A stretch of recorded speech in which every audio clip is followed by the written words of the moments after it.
যেমন কোরআনে আছে, আল্লাহ বলছে যে মানুষের সামনে এবং পিছনে অদৃশ্য প্রহরী আছে। তার মানে সামনে পিছনে আছে, আমরা দেখতে পাচ্ছি না। এমনকি আমাদের এই যে দুই ঘাড়ের মধ্যে হচ্ছে কি আছে, যে ফেরেস্তা আছে, একটা ভালো আমল লিখতেছে, কেউ খারাপ, দেখতে পাচ্ছি না। কেন? কারণ তাদের যে মেকিং এর মধ্যে আল্লাহ তাদের তরঙ্গ দৈর্ঘ্য এমন করে দিয়েছে, আমি দেখতে পাবো না। এটা একটা আরেকটা এক্সাম্পল দিই। যেমন হচ্ছে যে দই যখন আমরা খাই, দইয়ের মধ্যে আমরা জানি মাইক্রোব্যাকটেরিয়াম, আর কি বলে এটা, মাইক্রোব্যাকটেরিয়াম, ল্যাক্টোব্যাসিলাই আছে, ঠিক না?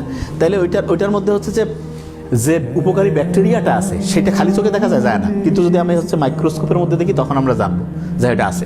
কিন্তু দেখা যায় না, কিন্তু তারপর বাস্তব। আর ডার্ক ম্যাটার, ডার্ক এনার্জি, ওইটা মাইক্রোস্কোপ যন্ত্র দিয়ে আমি দেখতে পাবো না।